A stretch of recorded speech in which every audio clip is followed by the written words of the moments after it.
Bom dia, meus amores. Hoje nós vamos ter aula de história, tá? Vamos finalizar o nosso livro de história, tá certo?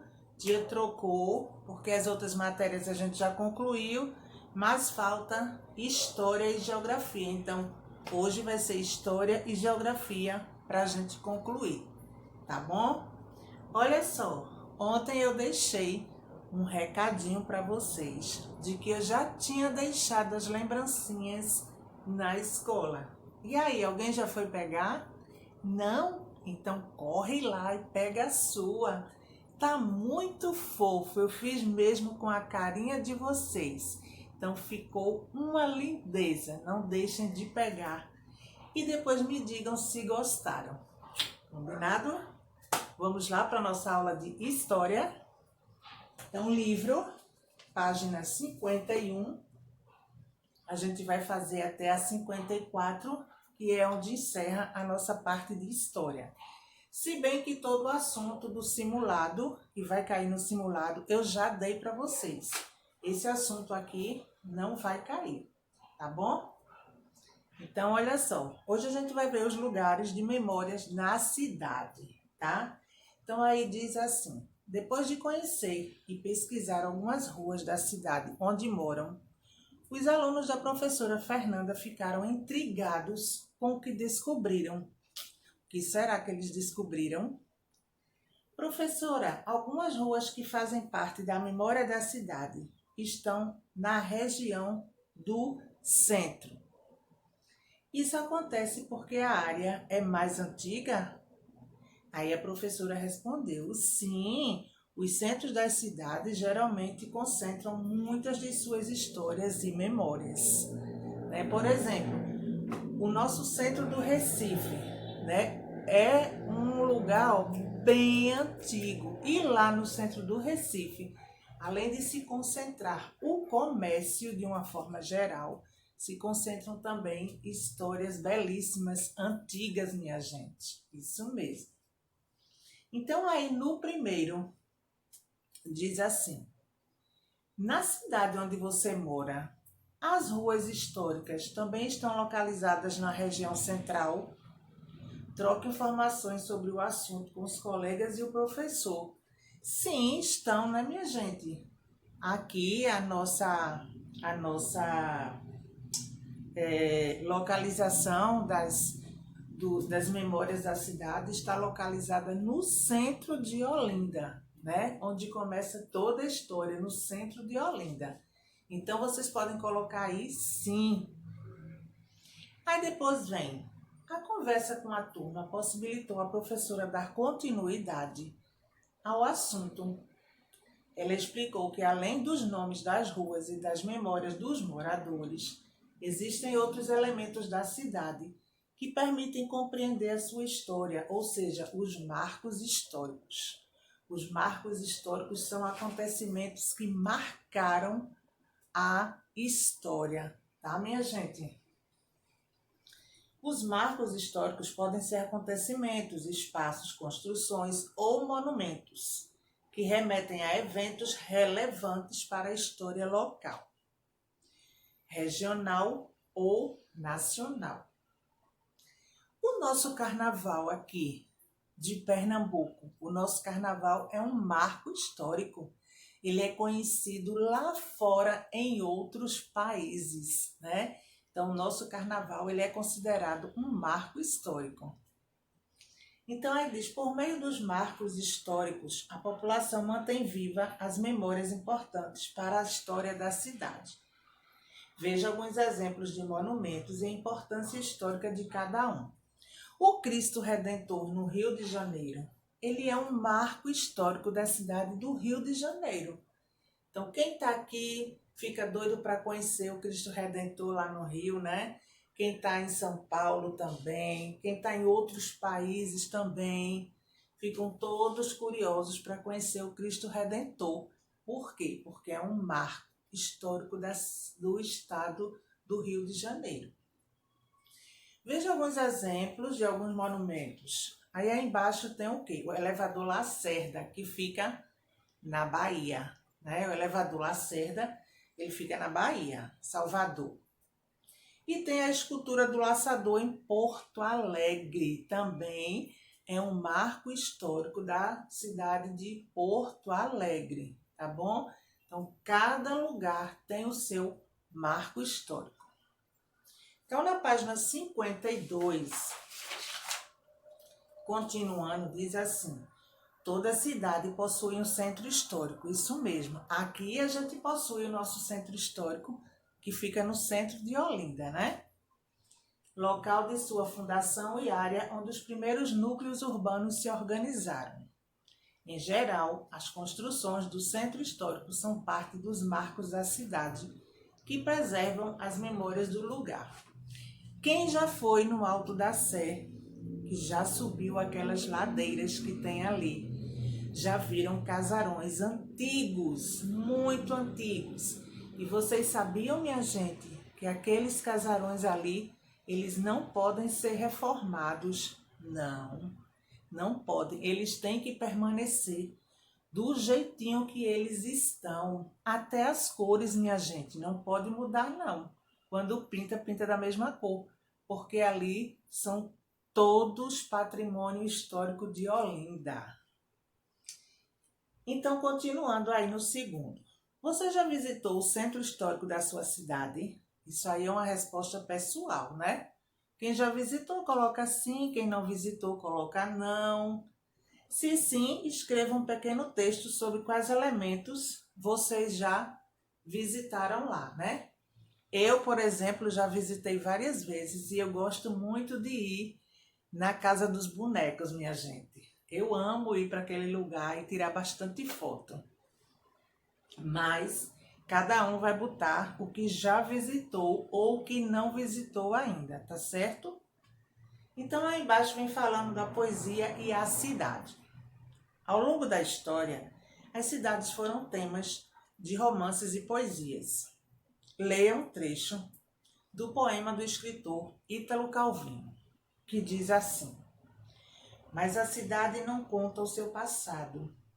Ela o contém como as linhas da mão, escrito nos ângulos das ruas, nas grades das janelas, nos corrimões das escadas, nas antenas dos para-raios, nos mastros das bandeiras, cada segmento riscado por arranhões, serradelas, entalhes e enfoladuras. Então, esse texto aí foi escrito por Ítalo Calvino. Então, aí no primeiro, diz assim: um poema ou um texto literário pode ser uma forma de memória da cidade. De que maneira? Então, esse poema que eu li para vocês agora, esse trechinho, ele pode ser considerado um registro de memória da cidade? Pode sim, pode sim. Um escritor, né, escreveu destacando alguns pontos importantes, né, daquela cidade. E até as escadarias, né? Por exemplo, as escadarias do Morro da Conceição. Aquilo ali é um marco, né, minha gente? Morro da Conceição. Quem já subiu aquela escadaria ali? Pois é. Então, nessa resposta aí, eu coloquei, ó, o registro de lembranças pessoais ou de um grupo pode representar, sim, as memórias de uma cidade. Por exemplo, vamos dizer que você brincou o carnaval há 2 anos atrás e aí registrou fotos maravilhosas lá por cima, em Olinda, com os bonecos. Então, essa sua foto aí, ela pode sim ser um registro de memória da sua cidade. Pode sim. Então, a resposta do primeiro é esta aqui, tá bom? Aí vem o segundo. Para o autor do texto, o passado da cidade está presente em quais lugares? Olha aí no texto onde ele fala: nas ruas, nas janelas, nas escadas, né? Ele vem falando em um monte de detalhes pequenos, viu? Até nos corrimões. sabem o que é corrimões, né? Aquele suporte que tem do lado da escada para a gente colocar a mão e se apoiar, né? Então eu coloquei aqui, ó, nas ruas, janelas, escadas, antenas, em pequenos detalhes da cidade. Ele citou até corrimões aí, né? Para você ver, até um corrimão de uma escada faz parte da memória de uma cidade, dependendo de como ele é citado no texto, tá bom? Aí vem o terceiro, que é uma resposta pessoal também. Agora é sua vez. Use a criatividade e escreva um poema sobre a cidade onde você vive. Depois, com a ajuda do professor, compartilhe seu texto com os colegas e veja o que eles produziram sobre as cidades que vocês moram. Esse terceiro, meus amores, não precisa vocês responderem não, tá bom? Não precisa. Por quê? Porque hoje é a nossa última aula de história e eu não vou ter mais como corrigir. Porque quinta é Natal, sexta é Natal, segunda simulado, terça simulado e férias para quem passou por média, tá? Então, o terceiro não precisa responder. Então, aí embaixo diz Ita e os amigos aprenderam muitas coisas na aula de hoje. Entre elas, que todos os dias produzimos novas histórias que farão parte de nossas memórias. E você, o que mais gostou de aprender? Futuramente, vocês vão lembrar, né, do dia de hoje que a gente está passando e vão dizer assim, poxa, naquele ano, naquela aula de tia Alice, ela falou isso, isso e isso. Isso é um registro de memória, viu, minha gente? Ficou gravado aí na memória de vocês. Isso mesmo. Vamos lá, na página 53 agora. Diz assim, no primeiro quesito. A professora Fernanda abordou alguns elementos que fazem parte da memória da cidade. No quadro abaixo, circule as palavras que dizem respeito a esses elementos. Então, a gente vai circular somente as palavras que guardam memórias de uma cidade, tá bom? Então, vamos lá. Memórias pessoais. Sim, circula. Eu posso tirar uma fotografia lá no Alto da Sé e daqui a 20 anos eu vou dizer, olha, essa fotografia que eu tirei lá no Alto da Sé, em Olinda. É um registro de memória meu. Memórias coletivas. Também, lembram que eu falei que as memórias podiam ser registradas, tanto pessoais como em grupos? Então, circula também. Fotografias. Também faz parte da memória? Sim. Pinturas. Também a gente estudou, né, que fotografias e pinturas, né, fazem parte, sim, de um registro de memória. Marcos históricos, também a gente viu hoje. Lugares de memória, sim, tipo o Marco Zero no Recife, o Alto da Sé em Olinda. São lugares que já têm história antiga, lugares que têm memória, né? Monumentos, também. Construções, também. As construções lá na ladeira de Olinda, que eu falei para vocês, lembram? Pronto, ali também são construções bem antigas, com histórias antigas, são marcos históricos, né, da cidade de Olinda. E placas de ruas, não. Então é o único que você não vai circular, são as placas de rua. Mas o restante circula tudo, porque tudo isso aí faz parte sim da memória de uma cidade. E aí vem o segundo. Desde muito antigamente, as pessoas utilizavam diversos tipos de representação artística para retratar e preservar a memória das cidades e de seus habitantes. Sabendo disso, faça o que se pede. Analise as imagens a seguir e escreva abaixo de cada uma o meio utilizado para registrá-la. Então, a primeira vocês deduzem que é o quê? Uma pintura, uma fotografia, o que é isso aí? Olhem bem direitinho. Olhem para a primeira e olhem para a segunda. E aí vocês vão me dizer quem é pintura e quem é fotografia. A primeira é o quê? Uma pintura, muito bem. E a segunda imagem é uma fotografia. Então, ó, pintura e fotografia. Agora vamos para a letra B. Elas representam o mesmo lugar? Se sim, qual? Sim, representam o mesmo lugar, né? Porém, com algumas alterações. Então, eu coloquei aqui, ó. Sim, elas representam o Colégio dos Jesuítas e também o antigo Palácio do Governador de São Paulo. Então, aí está representado, na 1, o Palácio do Governo de São Paulo, né? A pintura. E no 2 tem a fotografia do pátio do Colégio dos Jesuítas, né? Então, tá aqui a resposta da letra B, do segundo. E aí vem a letra C. De que maneira essas representações estão associadas à memória da cidade? De que maneira? As pinturas e as fotografias, elas estão associadas à memória da cidade, na medida em que registraram as permanências e as mudanças do lugar, né? Por isso a fotografia e por isso a pintura. Podem observar aí que na fotografia houveram, né, algumas mudanças. Vejam aí como está nítido as mudanças que houveram, né, de um lugar para o outro.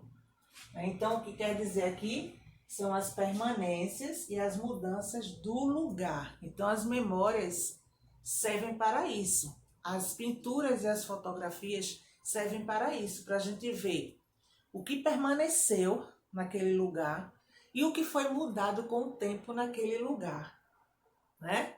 Então, a pintura mostra isso para a gente e também a fotografia. São duas maneiras de nós vermos a transformação ou a permanência do lugar, não é? E aí, a gente vai para 54 para finalizar. No terceiro diz assim: atualmente, qual é o meio mais comum e popular utilizado para registrar o cotidiano das cidades? Hoje em dia a gente registra as coisas da gente através de quê? Muito comum, a gente faz um passeio e tá lá, os cliques. Então a gente registra hoje, é mais comum a gente registrar hoje a fotografia, né? A gente tira mais fotos hoje do que se compra quadros pintados, né? A facilidade de tirar foto é tão grande hoje em dia, então prevaleceu a fotografia. E aí vem o quarto quesito para vocês marcarem X. Os nomes das ruas da cidade são uma forma de conhecer a história local ou do país. Quais nomes de ruas geralmente estão associados à memória do lugar onde vivemos? Marque com X as opções. Então vamos marcar só as que a gente vê, né, mais comum, os nomes de ruas mais comuns. Nomes de personalidades históricas. Sim, marca um X. Nomes de atividades comerciais. Sim. Nomes de grupos culturais. Também. Nomes de espaços públicos. Sim. Nomes de animais. Não, aí é coisa rara, né, da gente ver. Nomes de eventos históricos. Sim. Nomes de regiões do Brasil? Não. Então, na primeira coluna você marca todas com X e na segunda coluna você só vai marcar o segundo quadrinho, certo? Agora vem o quinto. O quinto é uma respostinha pessoal e explique com suas palavras o que são marcos históricos. Muito fácil. Já expliquei para vocês e também logo no início, na página 51 tem falando que são marcos históricos. Então, vocês voltam lá, lê e coloca a resposta pessoal sua. No 6º, cite alguns marcos históricos presentes na cidade onde você mora. Xiii, tem vários. Tem o Alto da Sé, tem o Convento de São Bento, né? Tem muitos marcos históricos. Então, vocês vão escrever pelo menos 2, tá? Pelo menos 2. E aí, com esse último quesito aí, o 6º, nós encerramos a nossa parte de história, tá, meus amores? Então, todo o assunto que vai cair no simulado, o tia deu para vocês, não tem que se aperrear. O simulado está bom para quem acompanhou todas as aulas. Para quem vem fazendo as tarefas, não vai ter dificuldade, tá certo? Eu fiz tudo dentro do que a gente estudou, não tem nada fora do normal. Ok, meus amores? Beijo grande, daqui a pouquinho eu volto com a aula de geografia.